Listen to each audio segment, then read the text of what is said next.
For the second time in 2 weeks, another radar outage for air traffic controllers at Newark Airport. Back on April 28th, that first outage led to hundreds of flights being canceled or delayed. And then this morning at 3:55, the FAA said the radar went black for 90 seconds.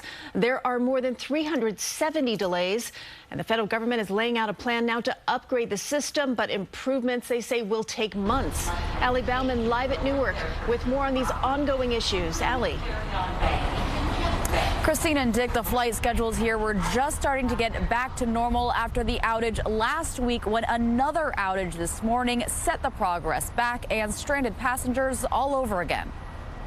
It's a mess here. It really is a mess here. Flyers are getting a late start to their weekend with growing delays and cancellations at Newark Airport. And then they said about 1 hour, and then it said 2 hours, and then it said 4 hours. I was on the way to the airport. They canceled me for the second cancellation.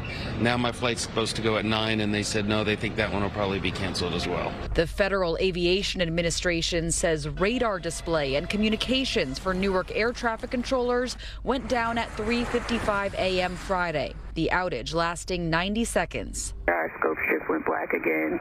If you care about this, contact your airline and try to get some pressure for them to fix this stuff. After a similar outage last week, some air traffic controllers were so shaken they had to take trauma leave to recover, only worsening an existing shortage. Right now, the airport simply lacks the FAA tower staffing levels, modern technology, and infrastructure that we need to make sure that this airspace, the busiest airspace in the world, runs efficiently, smoothly, and safely 24/7.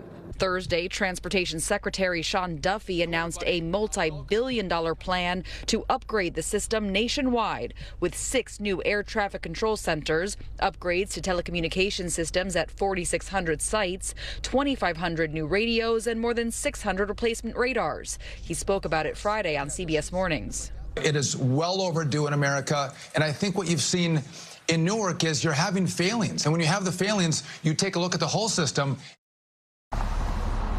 And Duffy says if he gets the funding from Congress, those upgrades could take up to 4 years to complete.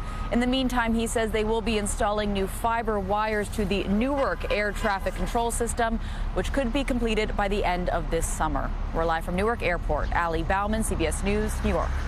Allie, thank you for that update. And of course, we are constantly monitoring the situation at Newark Airport. We'll have another report tonight at 6 o'clock.